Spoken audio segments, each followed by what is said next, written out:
Well, hey everyone, Joy here. It is Tuesday, July 14, 2015. I think I got that right. And I've started my turtle quilt, and I had a really hard time getting going with it because I thought this is so boring. You have to cut out so many tiny little pieces. There must be 200 of these little bitty circles and squares. This right here is one of the turtle's legs, and I've got his leg attached to it so I don't forget what piece it is. And then there's all kinds of coral on the quilt, and every kind of coral is one or two different colors. But I'm going to show you how I do this. You know, sometimes you just assume everybody knows how to do this stuff, and I was the last one to learn it, but I was really surprised. Terry was here all morning quilting a quilt, and she didn't know what steam-a-seam was. She didn't know how I was doing this. She thought that I was just cutting all these things out and then I was going to sew them to the background of the quilt. And so she saw me using all this paper and she says, "How does that stuff work?" So I'm going to show you, if you're new quilters and you're wondering if you'd like to do applique. Now there's applique covers a whole bunch of different kinds of techniques. This is my technique. Turn to your neighbor and say, "This is Joy's technique." You'll see these are really good quilter ladies on the internet and on the quilt show and on all these other places that actually add seam allowances to every little piece, and then they turn the piece and they glue it and they sew it. And I am never ever gonna do it that way. This is how I do it. Okay, so I told you in a video recently about my steam-a-seam 2. This is what's left of my roll of regular steam-a-seam 2. I don't know why it has a 2 after it, but this is the regular weight, and it's kind of heavy. It's kind of thick and heavy. And then I was looking for something this morning in my cabinet, as always happens to me. I don't remember. Oh, I was putting away some bobbins that Terry had gotten out yesterday, and I found that I actually own a great big spool of the steam-a-seam light. See, it's a great big roll. And you can buy it this way. Some stores you can buy it by the yard. I bought it on the internet, but it has gone up 2-3 times the price that I paid for it. This doesn't have a price on it, but I was going to order this the other day, and I think it was going to be $350 because it's so heavy to ship, and shipping is so high now. So anyway, I'm using both weights. What I'm doing is, like this little piece of coral right here, you cut out the outside outline in one color, and then you cut out these little pinwheel things in another color. So I cut out the whole outline of it in the heavy steam-a-seam, and then I'm cutting out these inside little pinwheels in the light steam-a-seam, because in that instance I will have one layer of the heavy and one layer of the light. And if I had a layer of heavy and a layer of heavy, it would really be stiff. Now this is going on the wall, and it's not really going to matter that it's stiff, but I do want to quilt through it with my long arm, and I don't want my needle to hit a place that's so high it suddenly goes, "Oh my God, I hit a rock," and break. And 3 or 4 pieces go flying across the room. So that's what I've decided to do. I would have actually, if I had known I had the light to start with, I would have done the whole thing with light. But I also have this that I paid all this money for, so I've decided to use it. Now this is how I do it. Turn to your neighbor and say, "This is how Joy does it." Again, I always get all of these comments, "That's not how I do it." Okay, you don't have to do it this way. You can do it any way you want, I promise, okay? All right, so, I don't know why I tell on myself all the time. When I started this quilt, when I first started, which was a couple weeks ago, I looked all over the room for this light box. You see my light box here. I remembered I had a light box. I thought I had a light box, but I looked everywhere, and I'm an organized person, and everything has a place, and everything's always in its place unless I'm using it. Well, I looked, and I looked, and I looked, and I looked, and I looked, and I could not find it. I thought, oh, my mind, what is with my mind? I guess I never did buy a light box. So I went over to the big window and pulled the blinds up, and I held my coral up to the window and was tracing it on the window. The only problem with the window is it's got those panes going through it. I think they're called mullions, which is such a weird name, but it's got those panes, and so every place there was a pane, I couldn't see my design. So Terry called me yesterday. She was driving back from someplace and called me. And she said, "What are you doing?" And I said, "Oh, I'm standing here in the window drawing these designs. I wish I had a light box." She said, "Oh my God, I have your light box and I forgot to bring it back to you." So when she got home, she brought my light box back to me. I said, "Good heavens, you could take my long arm out of here and I forget I had it and forget you took it." Anyway, get a light box. It's much easier than a window. Believe me, it is. Now, I can't fit this whole thing on the light box at once. Plus, you have to put the thing upside down. Why the people that make the pattern don't print it upside down, I do not know. But you have to turn the good part that you can see upside down. And then you have to hold it here somehow so you can trace it. So I'm putting this removable tape on it. Now, something else that I do. This is the steam-a-seam. The steam-a-seam is a piece of paper, sticky stuff, the sticky web, and another piece of paper, okay? It's sticky stuff between two pieces of paper. Now, the thing about steam-a-seam is one of the pieces of paper comes off real easy. If you just fiddle with it, you saw what I just did. You just mess with it. And one of the pieces always comes off easier than the other one. See there? This other piece won't come off. So I tear the loose piece of paper off and I throw it away. Okay? Now, I just have the sticky stuff, which I can feel. It's real bumpy and you can feel it, and the piece of paper. And so I put that down on my upside down pattern, and I place it on here so I don't waste a whole bunch of it since it costs so much money. And then I tape it down. Okay?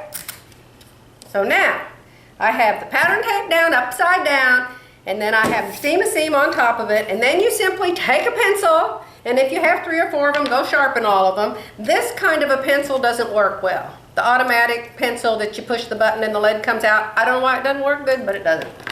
Regular number 2 pencil, and start drawing your design, okay? Now, this coral is hard to draw. It really is. And when you see, look at this one, this piece of coral. It is hard to draw. And so it's easy to get outside the lines. But the thing about it is, once you get it away from the pattern, nobody, anywhere, on any planet, is going to know, oh, look at how she drew that crooked right there. Nobody is ever going to know. So once you get the basic idea, and when you cut it out, it's the same way. Some of the little curves and stuff are so tight that it is just really hard to get the scissors in there. Okay. So that's how you do that. Alrighty. So I'm going to finish drawing this whole piece. Let me hold my light box up, maybe you can see it.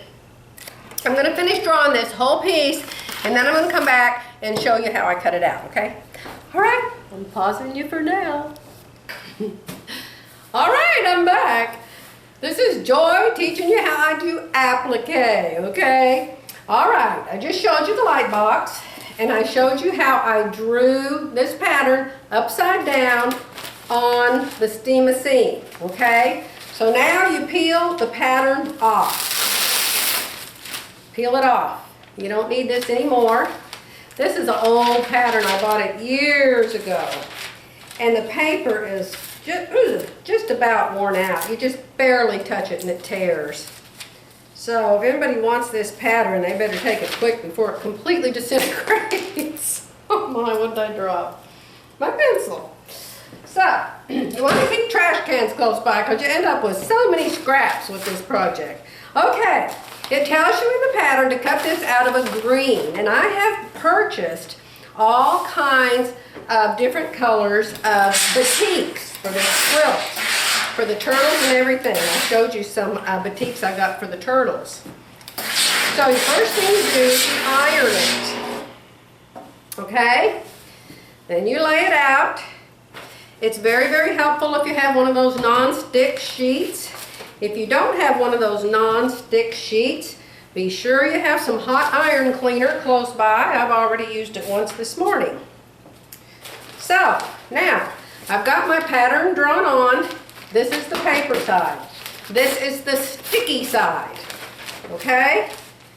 Oh, I'm going to cut off the extra paper from around this design because I don't want to waste this pretty green material. I only want to put the sticky stuff on the part that I need, because once you put the sticky stuff on, unless you're going to draw another design on it, your fabric's ruined. You can't use it for anything else.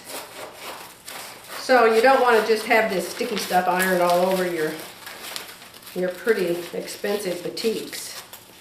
Okay? Okay, so see there, I've just cut out around the design itself. We're going to put that aside and we'll draw turtle dots on it or something. This, I'm going to just throw over here. I have stuff thrown all over when I work. We're going to iron it down. It tells you to put it on a green. So I'm ironing it on a green. Now, the first time you iron the steam-a-seam to the material, you're not putting it on the quilt to stay forever and ever and ever yet. You're just attaching it to the colored fabric that you're going to glue to the quilt top later, and you do want it to stay on there forever and ever. But on this one, you just want to apply it enough that you can cut it out. And then later, when you're going to put it on the quilt, you're going to peel the paper off of it, put it on the ocean in this case. Then I'm going to iron it again, and I'm going to hold it down for maybe 10 or 15 seconds. And then this is going to stay forever and ever and ever, because I'm hanging it on the wall. This is kind of art to me. It's an art quilt, I guess you would call it. And I'm going to show you a picture I took this morning of where I'm going to hang it. I asked Terry if she'd help me. I hope we don't both die trying to hang this up. It's on a real crazy wall at the top of the stairs. Okay, what kind of scissors do you use? Now, I just heard Peggy Sager say last night that you can't hurt your good scissors by cutting out paper, but I don't believe her. And so I try not to use them unless I have to. Let me get a pair of normal scissors. These are Fiskars scissors. They're supposed to be good and sharp to the point, and it helps if they are sharp all the way to the point. And then you just start cutting. And when you cut these shapes, what you do is you turn the material. You're just kind of holding the scissors in one position and turning the material, which is stiff. It's stiff, and so it's easy to hold on to because it has this stuff on it, you see. And so then you just turn and turn. And that didn't cut out very good there. I think the paper isn't ironed. I'm going to iron the paper better there. Okay? It's tricky. I already cut out this design once. You have to cut 3 of these particular designs for this quilt. But I decided to start on this part because the turtles are really hard. Really hard. I was doing them yesterday, and I was just studying them and studying them and studying them. I couldn't figure out what piece went where and what to trace, and because whoever made the pattern traced everything, drew everything on top of each other. And so you have to kind of look under and around. I kind of made a slip there I was trying to fix, okay? Okay, so here we go again, turning the material, not the scissors. Turn, turn, turn, turn. See how I'm holding the material and I'm just turning it as I go. Turn, turn, turn.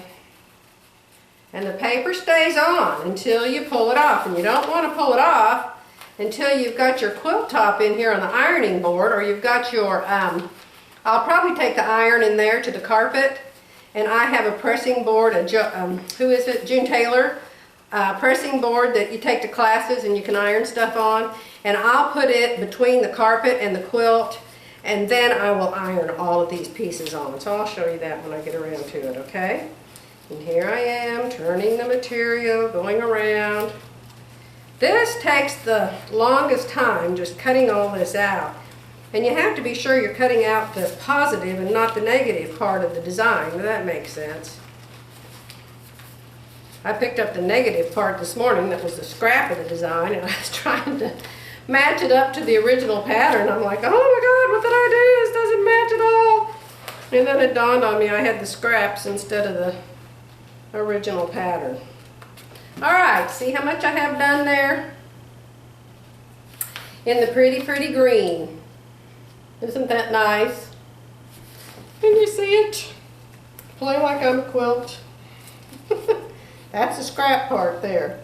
Okay, so you do this, and you cut till you have that whole entire thing cut out, and then you can see in the still pictures that I'll put in this post how it looks when you put it on the quilt, okay?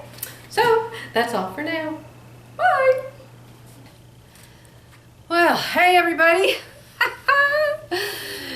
You can join me here on the floor. I wanted to show you how to remove the paper easily from the back of the appliques. I had all of my coral lined up on the bottom of the quilt, but it still has all that paper on the back of it. So I want to show you an easy way to take it off. Here's a piece I've already started, and what I did was I took a pin and I scratched a line across it. See the line there where I've separated it? Then you just peel it off like this. Throw the paper away, you don't need it anymore. Peel off the rest of it, throw it away. Now, something that's really neat about this Steam-A-Seam, and there's another product called Wonder Under and probably 50,000 others, and I don't know about them, but I know for a fact Wonder Under doesn't do this. The sticky part of this is kind of like a Post-it note. If you were to put the other stuff on here and you pick the quilt up, it would all just fall off. But this sticks a little bit. See, it's kind of stuck, and like a Post-it note. Now I'm going to bring the iron in here and iron it right here on the carpet, but I actually probably could pick it up and carry it just with the light sticky that it has on it. This piece here was supposed to be one piece, but I didn't have a big enough piece of rust fabric to cut it out, so it ended up to be two pieces. Okay, and so then you can arrange it. Now once you pull that paper off the back, it's soft. It's not stiff. Like, see, this one still has the paper on it and it's kind of stiff. But once you pull the paper off, it's soft and wiggly. Okay, so here's one with a piece of paper still all on it. I'm going to take a straight pin and I'm just going to cut across. Not real hard, just enough to break the paper. And then pull the paper off from the crack that you just made in it. See? And if you need to cut it again someplace, do it. Right there, I'm going to cut it and pull it. See, so I have basically made iron-on patches. See, that's all it is. It's an iron-on patch. Only, it's not really a patch to cover a hole or anything. It could be. In this case, it's a piece of coral. Okay? Now, it helps if you remember where you want it. But remember, this is just Post-it note sticky. It's tacky. So if I don't like where I put it, I can pick it up and put it again someplace. So let me see. I think I'll stick that right there. Mine isn't going to look exactly like the lady who made the pattern. And by the way, this pattern is called Follow Me. It's by a lady named Carol. The date on this is 2007, and she has a website. Her website is www.caroldesigns.com. you can go there and see her patterns. I just bought another one of them, and it's penguins. Let me see, what's it called? Standing alone or standing together or something. I love penguins. So I had to get the penguin one. Okay, so I'm going to spread this out, put it where I want it, and then later if I decide I don't like it, I can take it off and move it around again.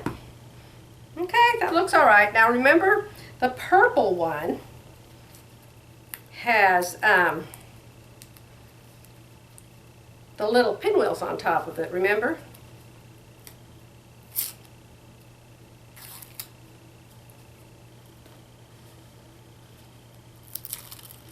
So let's take the paper off of this one. I love this purple. You know, I think someplace they said, ooh, that didn't iron on the purple very good. But I'll deal with it. I'll finagle it back on there. Okay, purple down. It goes right in here. They had it kind of under something. I'm not sure where I'm going to put the purple. But then here's the little pinwheels to the purple. Remember them? And they just, I have to take the paper off of them. And then they just stick on top of the dark purple. So there's light purple on top of the dark purple. And I'll show you still pictures of this so you can see how it turned out. Anyway, I'm still not sure of the placement. I just wanted to show you how you get the paper off. Let's do it on this big piece. This is one big piece of coral here. And you can see the paper all over the back. And then here's the veins for it. See, and you can't start it from the edge. If you try to start it from the edge, you're going to rip your fabric. So don't even try to start it from the edge. Just draw a line across it someplace and pull it off. Now, once this paper's off, I think I told you, you just toss it. If you needed like 10 of one of these designs, you could use the paper for a pattern, I suppose. I think I'm going to put this aside. Tomorrow, Terry's coming over early and we're going to McKinney, Texas. We're going to go to the quilt store and we're going to go to Joann's and we're going to go to Fuddruckers for lunch. We ate there one time about a year ago. They have the best hamburgers. Oh my goodness, I have wanted to go back there. It's hour and a half drive from here. It's not close. Ooh, now that kind of tore on the edge, but I can cut that and smooth it out, or I can quilt it over it. It's just a little bit of a tear, and I doubt it's even going to show. Okay, so there's that great big piece of coral. Down. And then you have to figure out, do you want the orange on top of the green or the green on top of the orange? I think I'm going to move the orange over just a little bit. It's pretty much a focal point.